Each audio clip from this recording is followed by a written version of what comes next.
Hello, I'm Judy Madron. Welcome to Tapestry. On today's program, a man who believes that our minds have greater powers than we could ever want or imagine.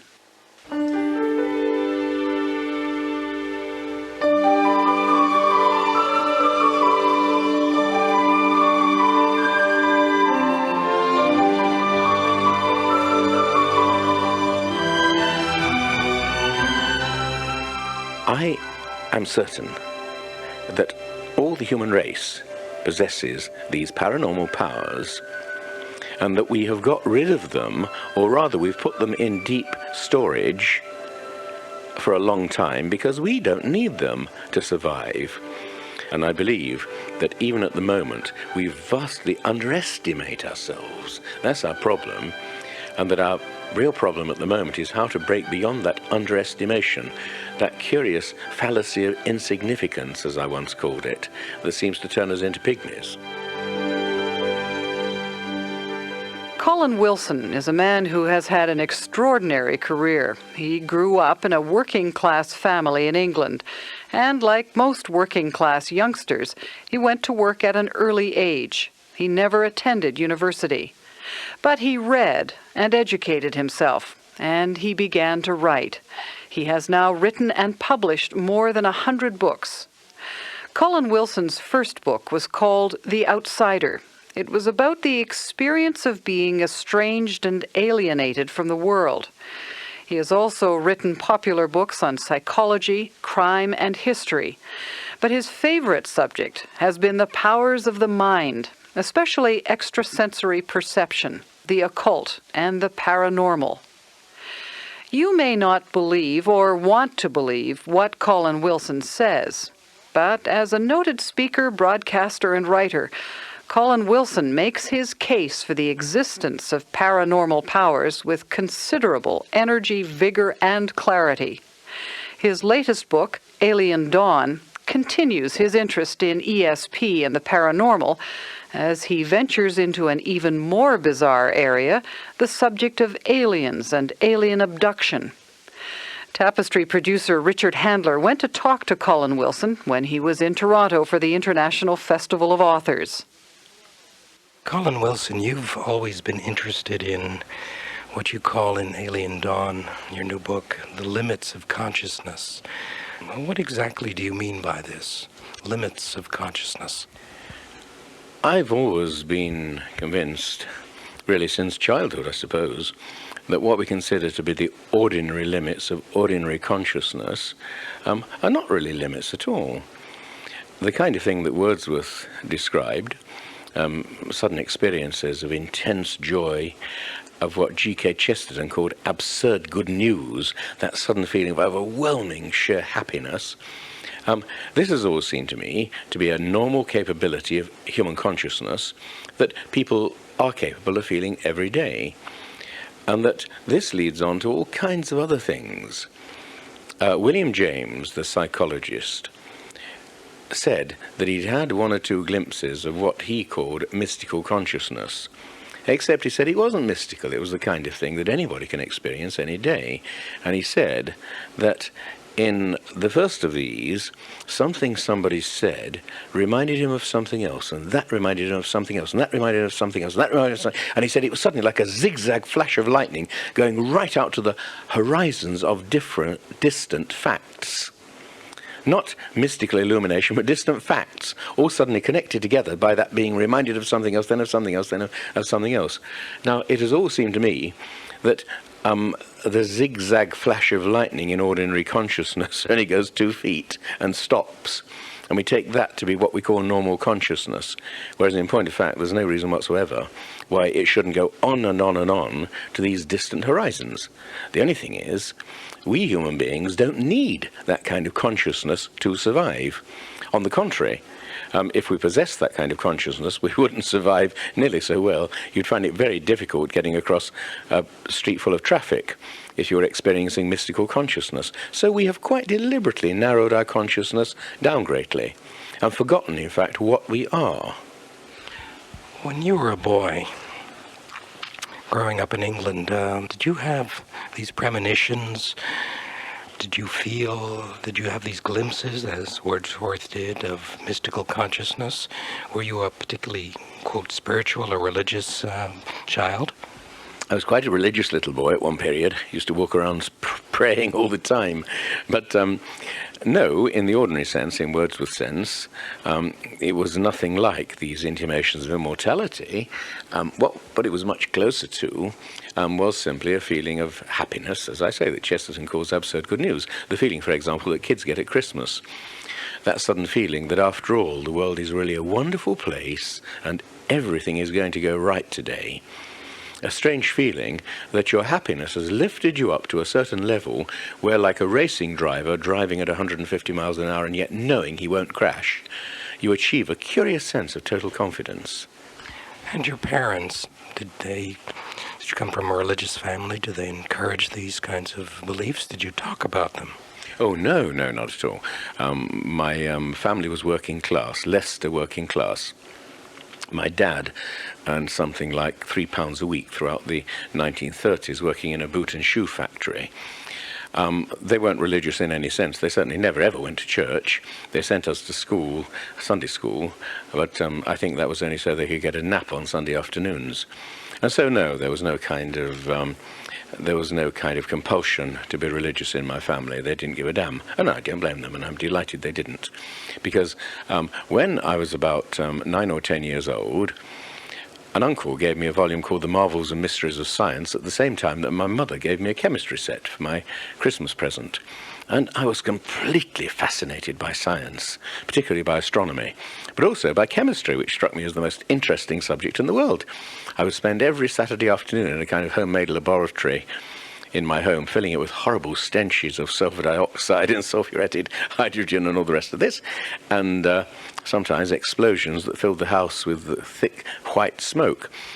But this kind of thing went on for several years, and what I wanted to do mostly was to become a physicist, an atomic physicist working on the splitting of the atom, because I was born in 1931, and all of this took place during the war, before the atom had been split, at least before the chain reaction had been discovered. And the person I admired most in all the world was Albert Einstein. What I really wanted was to follow in Einstein's footsteps, in fact, to become a second Einstein. And so there was I reading Einstein's book on the relativity of the special and general theory by the time I was 12 years old, and reading his book, The Evolution of Physics, when I was 13, and this kind of thing, reading a great deal of Eddington and Jeans, all popular stuff in a way, but nevertheless a sort of good beginning. And what I wanted above all was to become a member of this tremendous community of scientists, which I felt to be almost like a sort of religious community, a community of monks, or something of the sort. So what made you become the writer of 100 books? Well, what happened quite simply was that when I was 16, I had to leave school. I went to a secondary school to which I got a scholarship, but I had to leave because my parents wanted me to go to work and bring some money into the family. And so I left school. Unfortunately, in my school certificate examination, I only got a pass in mathematics, and you needed 5 credits. I got 4 credits in other subjects and a pass. English was my best subject. And the result was that I couldn't get the job I wanted in the laboratories of ICI. And so, for the time being, I went to work in a factory, which I hated. Getting to work at 8 o'clock in the morning, working grimly through the day, and, feeling like one of those troglodytes in a Wagner opera. And then feeling so totally discouraged, feeling that I was a mouse on a treadmill. And at the end of a few months, what I badly needed, as it were, was, refreshment of the soul. And what I did was read poetry all the time. I discovered poetry the year before I left school, and now suddenly I just spent all of my time reading things like Palgrave's Golden Treasury and reading my favourite poets, who eventually ran all the way from Chaucer to T.S. Eliot. Now, all of that kind of thing is not very good for the evolution of a scientist. And then one day, towards the end of the war, in England, we had a thing called the BBC Third Programme, which started on the radio. They'd just so far had the popular programme called the Forces Programme, and the Home Service, which was the more or less serious programme. And what they did was to put a kind of intellectual channel on that did music and discussions and all the lectures and all this kind of thing. And on the first night of the BBC third programme, I switched it on, and they were doing Shaw's Man and Superman, the third act, which takes about 2 hours. And I listened completely knocked out. It seemed to me that here this man, Bernard Shaw, was for the first time asking the question that I thought so far only I had ever bothered to ask. The question, why are we alive and what are we supposed to do now we're here?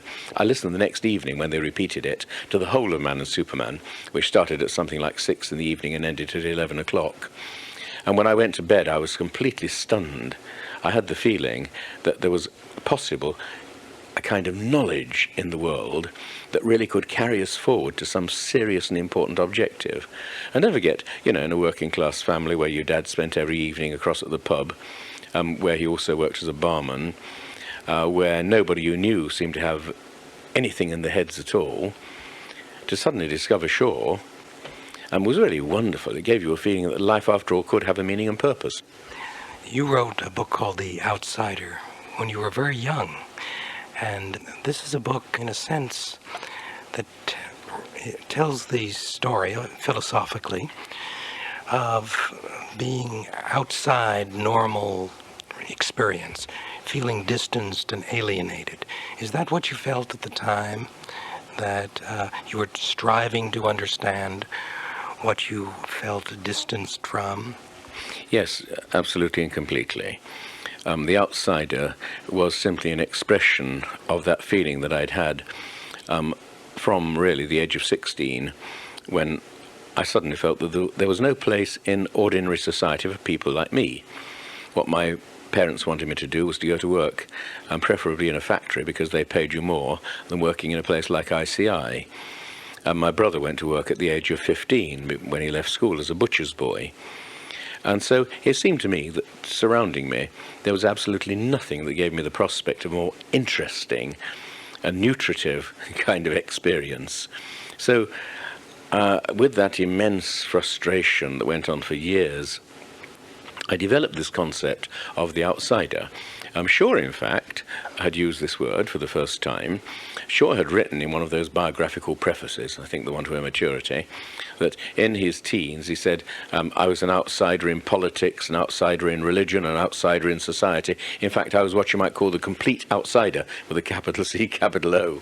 And I thought, my God, so am I. And then, of course, I came across this book by Albert Camus, which on this side of the Atlantic is called The Stranger, but which is translated in England as The Outsider, and discovered existentialism, which of course had come to England at the end of the war with the discovery of Sartre and Camus and Heidegger, and once again was tremendously influenced by all this. And suddenly I could see that something was coming together, a big synthesis was coming together in my mind. Let me ask you this question. Most of those feelings of being outside and being alienated, and the existentialists and Camus, these people, these writers, these existentialists felt that they were in a universe almost totally alone. They had to almost make their own lives up. But that's not what you have been writing about for 100 books now. You've discovered something else. Well, Camus talked about what he called the absurd. In fact, the word had been invented by Sartre. He said that in certain moments you suddenly feel that life is completely absurd, meaning meaningless. He said you might look in a phone box and see somebody obviously in a greatly emotional state shouting down the phone, and yet all you can see is his mouth opening and closing like a fish. And he said that in the same way we feel life normally not to be very meaningful, but we accept it. He says, this is in the myth of Sisyphus. Say you go to work on Monday morning, and then you come home and have lunch, and then you go back to work, and the same on Tuesday, Wednesday, Thursday, Friday, Saturday, and so it goes on. And he says, until suddenly one day you are struck by the absurd, in other words, by the pointlessness of all this. And then he says, suddenly in that moment there is this awakening. Now, Sartre had said the same in a book called Nausea, a novel about a man who has these sudden flashes in which this normal, meaningful world around us, which we so much take for granted as background to our lives, becomes so appallingly real that it appears to completely negate us. Now, this feeling that this is the underlying meaning of life, which we don't see, because we're so preoccupied with our silly, trivial little purposes, that we never actually stop and look at things long enough to be struck by the absurd. Now, I, on the other hand, had always, from childhood, with these experiences of Christmas, had the feeling that when you suddenly see the world as it really is, you get the feeling that the child gets at Christmas of, my God, how wonderful! Chesterton's absurd good news. And so, from the beginning, I was instinctively and intuitively opposed to Sartre and Camus and Heidegger, with their feeling that life is basically meaningless. You know, Sartre said, it is meaningless that we live and meaningless that we die. And he ends L'Être et le Néant, the big philosophical work, man is a useless passion. Well, it seemed to me that this kind of pessimism is artificial. I'd always detested it, for example, in the English novelist Graham Greene, whose pessimism strikes me as sort of artificial, deliberately contrived in a certain sense. And so I realized from the outsider onwards that what I was trying to do was to create a kind of optimistic existentialism. I want to make a switch, in a sense, to the subject of your new book and your interest in what we'll call the paranormal. You described yourself as somebody who was interested, even as a child, in ecstatic moments. Used to read poetry.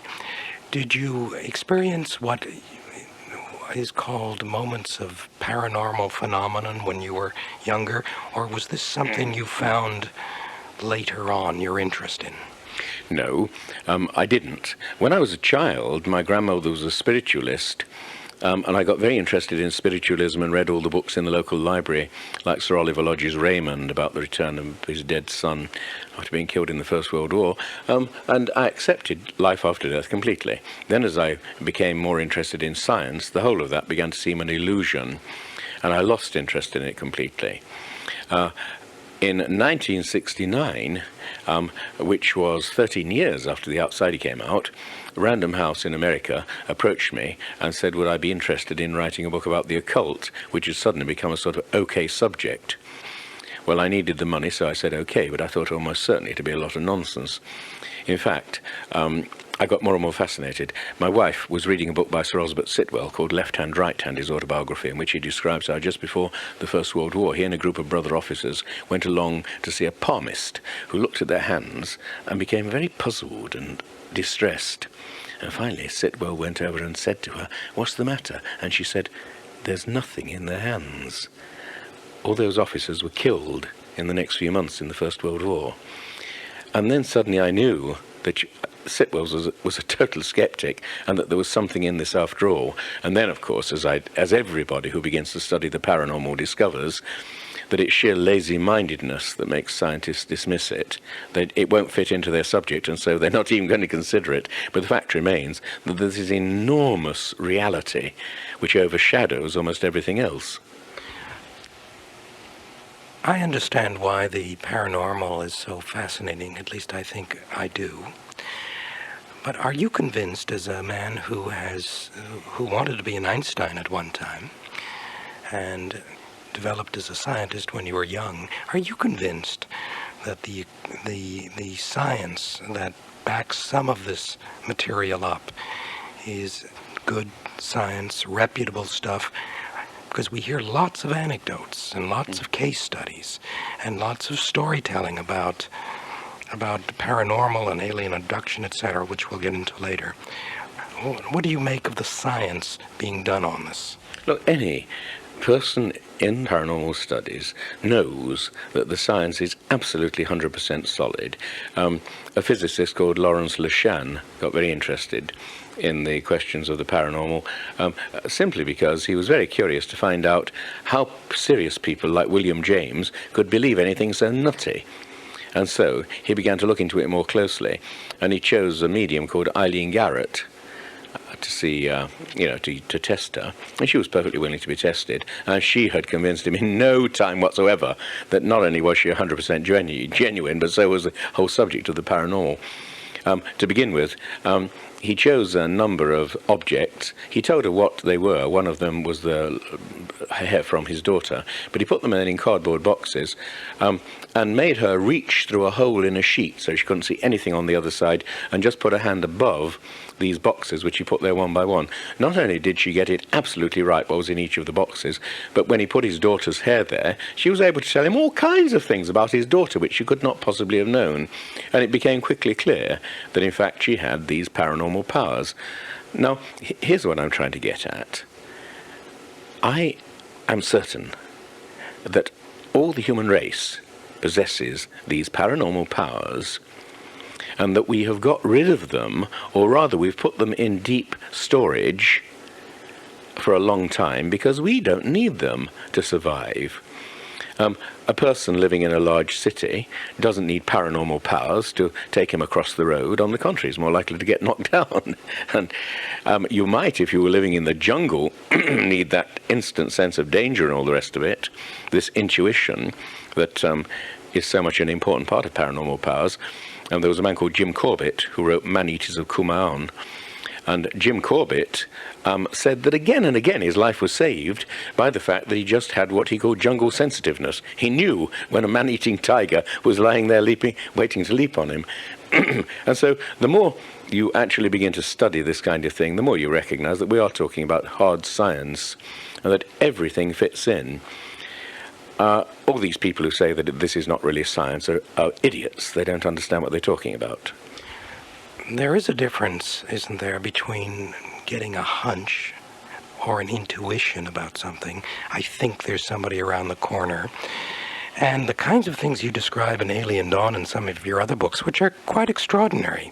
I've had hunches in my life, instincts, but I've never seen objects materialize and dematerialize and all the extraordinary things that are described in many of your books, and especially your latest one. So isn't there a difference between intuition and paranormal? Yes, sure there's a difference. But in fact, this stuff about objects materializing and dematerializing, I bring into the first chapter where I'm talking about Uri Geller, whom I met for the first time in the 1970s. Just to give a little background, he's the Israeli psychic who made a name for himself, and some people debunked later, but there's some question, according to some, whether he had powers or not. You believe he does. Now, the first thing that happened, I was deeply suspicious of Uri, because to begin with, he's a very bouncy, happy kind of individual, and at that time was sort of very interested in the opposite sex and in publicity, and it just seemed to me, that he was a bit dubious. As soon as I walked into the office where Uri was sitting, Uri said to me, "Did you ever have anything to do with Spain?" And I said, "Why Spain?" And he said, "Because just before you came into the door, this coin flew out of this ashtray and jumped onto the floor." And I thought, yeah, I bet it did. But there was a girl sitting in the office who said yes, it had, and I thought she was an accomplice. I later discovered that she actually tested Uri, and certainly wouldn't have lied. And so we went along to a restaurant, and Uri then proved that he was genuine by reading my mind. And there's no other way, of really convincing someone than really reading their mind is totally convincing. And what Uri did was to turn with his back to me, looking out over the body of the restaurant. I was in a corner, and said, "Do a drawing on the back of your menu card." So I turned my menu card on it over, did a drawing with a hand around it, and I did a drawing I do for my kids with a funny little being with great big floppy ears and strange eyes and a wiggly neck. No one else could have possibly known about it. And Uri said, "Okay, put your hand over it." So I did. It just could not be seen. And Ray Knight, the girl who didn't like Uri, was sitting at the side of me, watching him all the time anyway. Uri turned around and said, "Now transmit it to me." He said, "Stare into my eyes and do the drawing in your head." So I did. And he said, no, it's not working. And I thought, I bet it's bloody well not. And then after a few moments, Uri suddenly snatched up his pencil and duplicated my drawing. And then I knew it was genuine. There was just no way. And later I met James Randi, Uri's famous opponent, And Randy did some things that looked to me quite magical, like holding a spoon by its end and rubbing it gently, and actually the spoon proceeded to bend in his hand, and he said, no, this is trickery, this is conjuring. But I said, could you do what Uri did, read my mind like that? And Randy said, well, I would need some preparation. So it's perfectly obvious. Anyway, Uri was discovered by a scientist called Andrija Puharic, who had been doing scientific research into telepathy. And Andrija very quickly began to get these peculiar effects that happen when you're with Uri, things flying through the air. But then, in this case, much stranger things, voices sounding out of the air, voices making the tape recorder turn on, and then sometimes snatching the tape out of the tape recorder afterwards and causing it to vanish in midair. Well, if you actually saw that, you would really believe that something very strange was going on. And Andrija became completely convinced that when the prophets in the Bible talk about seeing or hearing God, they were talking about phenomena that were just as weird and that may be as significant as this.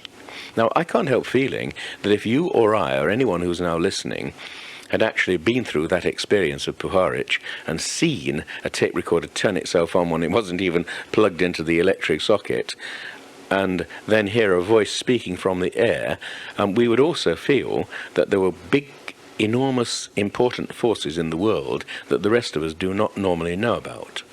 Did you see these events yourself? No, I didn't. Or similar events in other times? No. Although spending a weekend with Uri in Barcelona once, interviewing him for this book, Uri did so many of these things, like, as I say, bending a spoon by holding it in his hand so you could actually see the whole spoon, and just rubbing gently halfway down and the spoon suddenly just curving over, and objects flying through the air, pinging through the air. You wondered whether Uri had secretly done this. But on the whole, I think he probably hadn't. I didn't see anything really spectacular in that time, but I saw enough of these strange events, and also close friends who also knew him pretty well. One talked about some object coming actually through the kitchen wall and landing in the kitchen. And so I'm perfectly willing to believe that all of these really did occur. Well, where is he now? Oh, Uri's still going strong. He's moved back to England. There's a magician called John Wade in my club in London, The Savage, who is absolutely convinced that Uri's a total fake, and every time we meet, we have an argument about this, because having seen Uri read my mind, I know he's not a total fake. But this kind of thing, you see, means that, in point of fact, it just illustrates my point that strange, peculiar events do really take place. Now, one of the odd things about this whole business of aliens, so-called alien abduction, a friend of mine called John Mack, who was a psychiatrist at Harvard, was asked whether he knew about alien abduction, and a man called Bud Hopkins, who studies these people. And he said, well, he must be mad, and so must they. But being open-minded, he was introduced to a great many people who claimed they'd been abducted. And their stories were all so consistent. And what's more, he could see that none of them was psychiatrically disturbed. These weren't nuts, and they weren't people telling lies. He'd become a very good judge of this. And what struck John about these stories was that they appeared to be so preposterous, almost as if designed to make us disbelieve them. Girls would wake up in the middle of the night, men too, but women particularly, find the bed surrounded by curious short grey creatures with huge eyes like cats. They would often be taken out of bed through the wall. They'd find themselves in an alien environment like a spacecraft, in which they were subjected to a physical examination. Many of them found themselves pregnant after this, and then later the pregnancy would just disappear, and later, under hypnosis, they'd suddenly recall what had happened, that they'd been taken on board again, and that the fetus had been taken away. All of this appearing to indicate that these aliens are actually running some kind of a program, an experimental program, which involves human beings, and which also involves, as it were, infiltrating the human race. Now, I have no doubt that this is really happening, and neither would you if you'd actually gone into all this stuff that I have and looked at all the evidence. It's simply overwhelming. It's really happening, and you might say that the human race is in very bad trouble, as Professor David Jacobs, who writes about this subject, thinks and has said in a book called The Threat. Having looked at all this stuff, I don't feel that David is correct. my own feeling is that these things possess certainly very unusual powers, but you see, if you start from David's presupposition that these unusual powers belong to creatures who are aliens and not to us human beings, then certainly you're going to feel that there's some enormous divide and that we are being invaded. If, on the other hand, like me, you know absolutely that human beings also possess these powers and have, so to speak, suppressed them, then I think you begin to recognize that they don't seem to be hostile as far as one can see. In lots of stories, people who've seen them, in fact, experience some kind of mental illumination. And John Mack came to this conclusion at the end of his book, Abduction, that many people, although it's an incredibly difficult and traumatic thing to be an abductee and to feel that your life is no longer your own and so on, nevertheless do feel that they've grown spiritually by being taken through this appalling thing, because our lives do tend to be boring and repetitive. You are listening to Tapestry on CBC Radio 1. On today's program, English writer Colin Wilson on paranormal powers, ESP, aliens, and the limits of our minds. He's in conversation with Tapestry producer Richard Handler. Let me ask you this question, Mr. Wilson. You're a popular historian. What about people who say that all this business of alien abduction is a matter of hysteria, just like the Salem witch trials, all of the millennial activities around 1000 AD? There are examples of hysterias that sweep across populations almost like infections. What do you say to people who say this is hysterical thinking? Well, if these people had any kind of credibility, I'd listen carefully. But in fact, they're normally themselves extremely narrow-minded skeptics for whom I can't help feeling a certain contempt. They just do not look at the subject. All they do is make stupid statements. If you said to these people, look, there are fairies at the bottom of the garden, all you have to do is to go out at 9 o'clock this evening and look and you'll see them. They wouldn't dream of going down the garden. They wouldn't walk that far to prove or disprove what you said. They're so certain there are no fairies at the bottom of the garden. But on the other hand, sometimes there are fairies at the bottom of the garden, believe it or not. A friend of mine called Lois Bourne, who has paranormal powers, told me that she and her husband were told by a countryman down in Cornwall that, in fact, if they wanted to see a pixie, all they had to do was to go out at 5 o'clock the next morning, and he took them out at 5 o'clock the next morning at dawn, and they lay there behind some bushes, and she said suddenly in the middle of the stream there was this pixie. She said, you won't believe this, but he was dressed in yellow, including a yellow cap and some kind of red trousers. She said she remembered thinking at the time, what a horrible combination, and was actually doing something like sewing. And as soon as one of them made a noise, very quickly he vanished. Now Lois is not a liar, and the story is so preposterous that I know it's true. These kind of things do exist, and we insist that they're totally untrue. What's more, in the Middle Ages, you talk about witchcraft. The witchcraft was not necessarily a superstition. I'm not saying that things like the Salem witchcraft trials weren't simply persecution of innocent people, but when you really begin to look into the witchcraft of the Middle Ages, you discover that indeed witches did possess extremely strange powers. That, for example, in the case of James I, who wrote a book about witchcraft, he really had been convinced by witches in Scotland who were on trial that they were genuine, because they told him certain things that he'd said to his wife on their wedding night, which only himself and his wife knew. I'm going to ask a very basic question here. A good scientist, or at least a scientist, would say, using what's called Occam's razor, the best explanation is the simplest explanation. If there's a fairy down the lane, that fairy may be a mirage, may be a result of some kind of light manifestation. But you move for the first, clearest, simplest explanation and not the most arcane one. That's science. What do you say to those people? Of course you do. Don't forget, as I say, I started as a scientist myself, and would certainly have dismissed 99% of this as total nonsense. On the other hand, Occam's razor is not always the best principle. In fact, this kind of dismissing of things may be entirely the wrong thing. The Scottish philosopher David Hume really introduced this whole principle when he asked, concerning miracles, is it more likely that the laws of nature are reversed on certain occasions, or that people are telling lies? Well, the answer is obviously it's more likely that people are telling lies. And so he says, proved. Miracles don't take place. And of course, this kind of thing you get down in the 20th century with logical positivism and so on, which says exactly the same kind of thing, that in fact metaphysical explanations for things are bound to be mistaken, because physical explanations are always far better. All you can say about such people is, well, in my case, to sigh and wish they'd go away.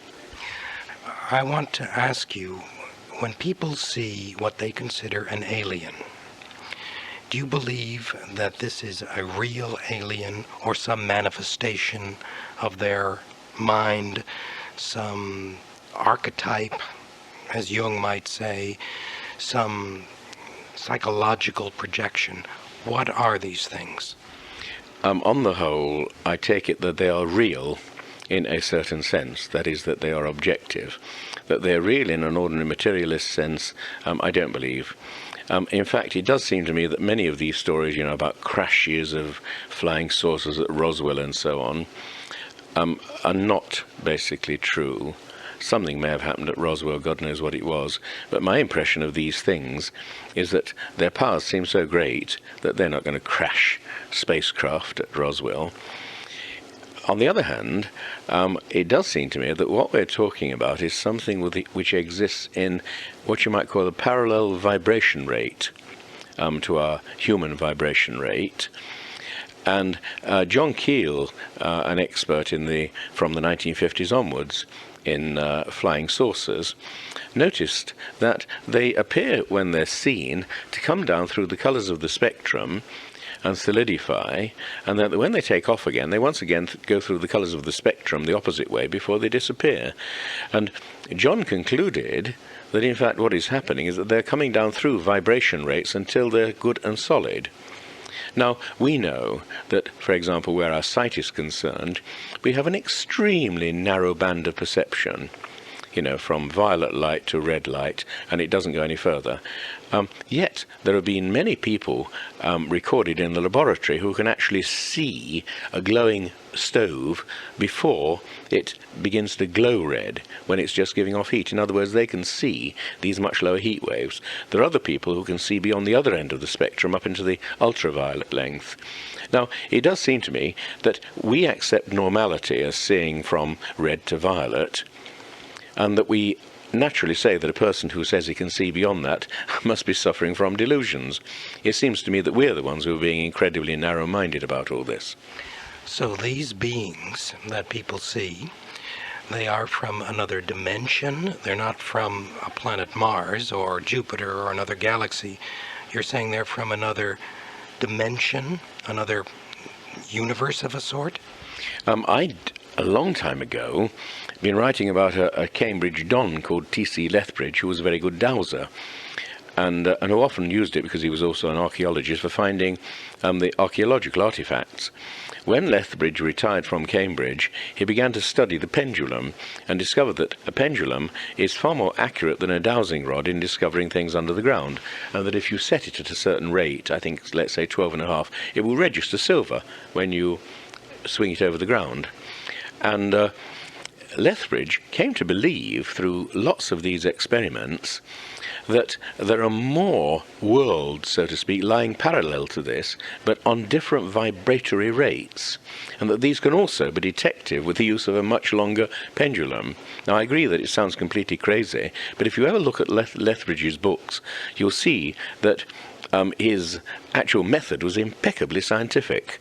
And so a long time ago, Lethbridge also quoted some African shaman as saying that there are invisible people living among us all the time. Now, all shamans know this to be true. It's known all over the world. And what's more, shamans, sort of from Iceland down to South Africa, will all say exactly the same thing. And what's more, although their religious beliefs appear to be entirely different, when they begin talking about that other world of spirits which they contact, they all say exactly and precisely the same thing. Now, Colin Wilson, as a writer and a man who's been interested in all of this, do you yourself possess powers to see such creatures and apparitions, and do you have access to this dimension which a small portion of us might have and might exercise? Do you yourselves have such gifts? No, I'm totally ESP thick, as they say. But on the other hand, I have, from a long time ago, discovered that I appear to possess naturally, to a minimal degree, certain powers. When I tried dowsing first, it just did not work, and I thought, yes, well, that's typical. I'm not the type for whom it would work. And then a dowser said to me, show me how you hold the rods. So I held them in my two hands, like a V-shaped thing. And he said, oh, no, look, put a twist on the end of the rods, so that now they're like a spring. He said, now, go towards that rock. I was standing in a circle of standing stones in Cornwall, and as soon as I did, the thing shot upwards, and I thought I'd done it by changing the pressure on it. So I walked back, and it shot upwards once more, and within no time at all, I knew that rod was responding through me to something in the earth itself. And then I, for example, suffered my wife's birth pangs. I once suffered her toothache, and so many things of this sort. But then, once at Disneyland, my wife said, oh, I'll take the kids off and sort of meet you later. And I realized that I had no idea of where to meet her. And so I deliberately put myself into a sort of blank, happy, confident state and let my feet take me to her. And my feet walked straight down the road and turned left at some sort of stall that was selling Mexican food and all the rest of it, and there was my wife and kids. My feet knew where they were. Now, I'm sure we all actually possess this power, but we don't normally use it because we don't need to. You've said this a number of times, that we all use this power but don't need to because there'd almost be too much information crashing in on us to do that. If that's the case, do we need it now? Why bother with it? What's the purpose behind its now seemingly increasing explosion and interest in these matters? What's the meaning behind all of this? Now, that's a very interesting and important question. Indeed, I do believe that we need it now, not in the ordinary sense of needing jungle sensitiveness in the middle of a city, but in another sense, because our civilization has developed in the way that it has technologically, materialistically. H.G. Wells once pointed out that civilization has developed more in the past 100 years than in the past 50,000 years. This kind of thing means that our brains have to become far more nimble in handling all kinds of facts that crowd in upon us. This automatically means that we keep narrowing not only the range of our perceptions in a sense. When you're walking through a crowded street, you just don't notice people walking around you anymore. You just think of where you're going. But also, we narrow our range of the notion of who we are and what life is all about. Most countrymen where I live in Cornwall have a far wider notion of, what life is about and of these so-called paranormal things. Now, it does seem to me that the human race has got itself into a kind of cul-de-sac through this tremendously swift development of technology. Now, Arnold Toynbee, the historian who wrote The Study of History, said that he'd had a number of experiences in which he's seen with extreme clarity certain scenes in history that when he was talking about such a scene, again and again, he'd had the experience of actually being there. And I call that faculty X, this ability of the mind to actually somehow to recreate with such total vividness that it ceases to be imagination and becomes reality. Now, I think that we possess that power, but don't forget that Toynbee was also a historian who knew all these things. And so he'd not only possessed a great intuitive capacity, he also possessed a great intellectual capacity. And his flashes of so-called Faculty X, one of which led him to write this enormous 10-volume study of history, was in fact tremendously valuable simply because it embraced these two extremes. Now, what I'm trying to say is that I've got the feeling we are on the point of a kind of evolutionary leap in which the average person will be able, by a certain form of, if you like, concentration, rather than relaxation, meditation, all these other things that the New Age people talk about, be able to utilize this so-called Faculty X. I've got a feeling, in other words, that we human beings have totally forgotten who we are and what powers we possess. Shamans in primitive societies still know this, but they don't possess either our technology or our intellectual capacity. But if this is an even more complicated world than our ancestors had, and we are flooded by information we can't deal with, why do we need these powers now again? What's the purpose of having ourselves open up to these powers? Won't they just muck us up? How do you have ESP and drive a car at the same time? Yeah, very easily. But no, on the contrary, we are living in a simpler civilization than ever before. The whole point of sitting here in this hotel, surrounded by all kinds of conveniences, is to simplify our lives. Our lives are far more simple than that of any primitive who has to sort of, first of all, make a fire before he cooks his dinner in the evening and so on. We're simplifying our lives, but we're not filling the spaces we've created with anything worthwhile. Instead, with the feeling that, so to speak, there's nothing to do except watch television or read the newspaper, we're making our lives more blank than they were before. Now, what I realized a long time ago is that human beings possess two different kinds of consciousness. Our ordinary consciousness, which is concerned with the present moment and with solid reality around us, is the most familiar kind, but the kind of consciousness that a child experiences at Christmas already begins to give him a glimpse of something else.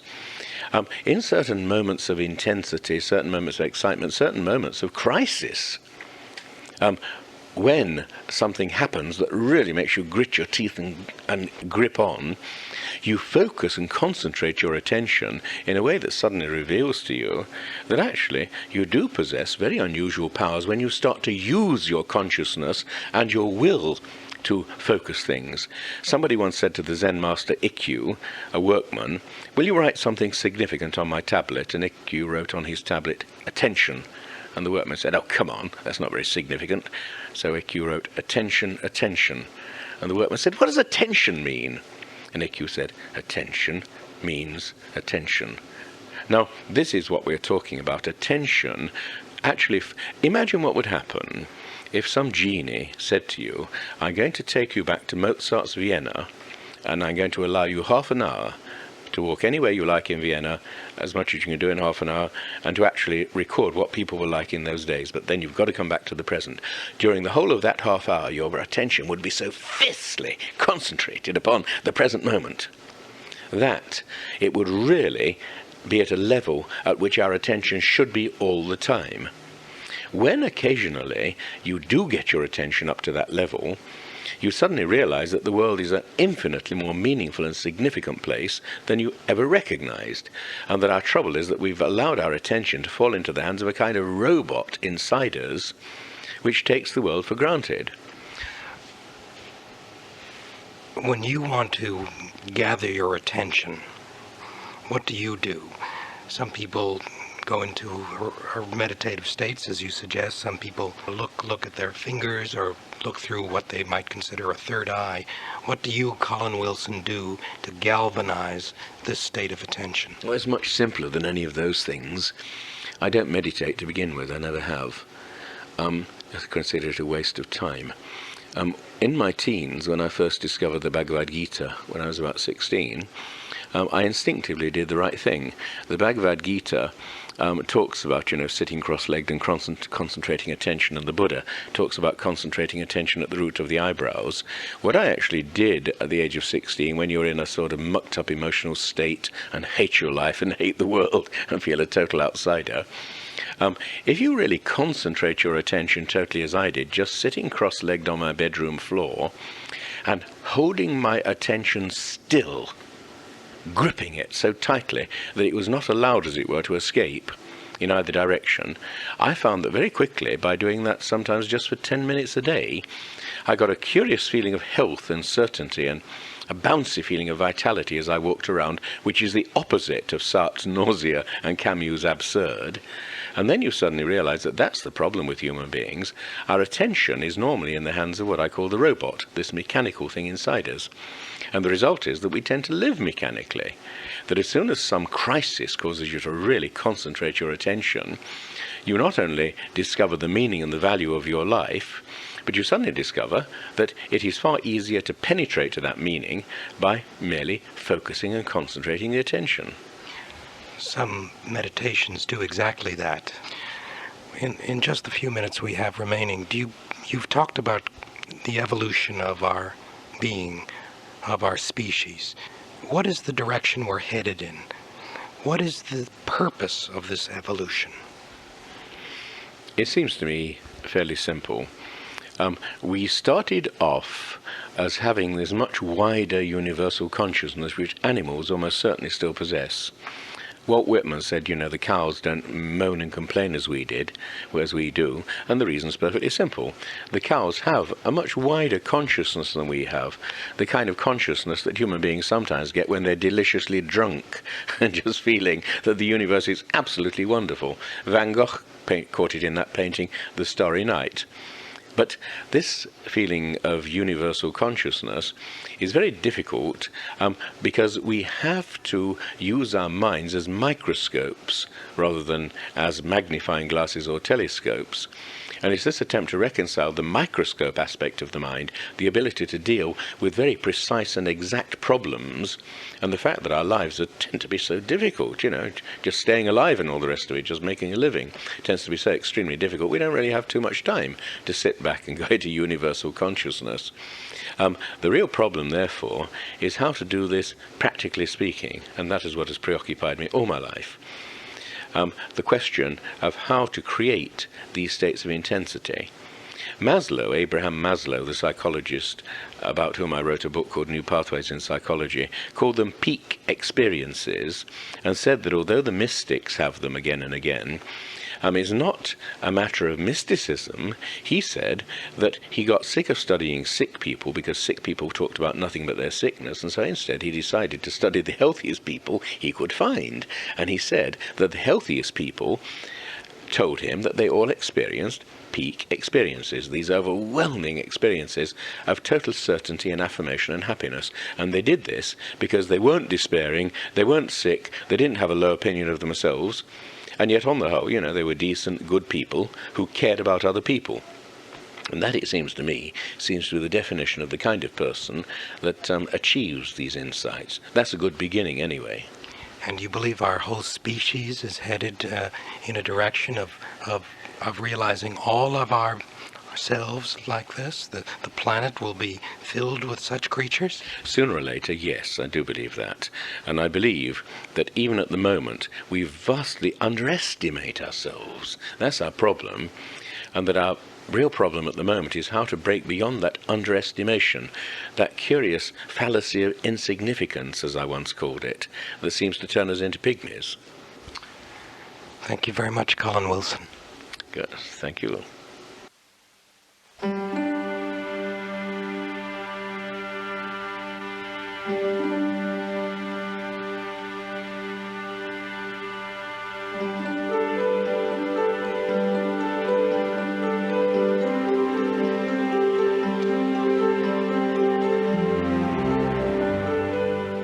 Colin Wilson was interviewed by Tapestry's Richard Handler.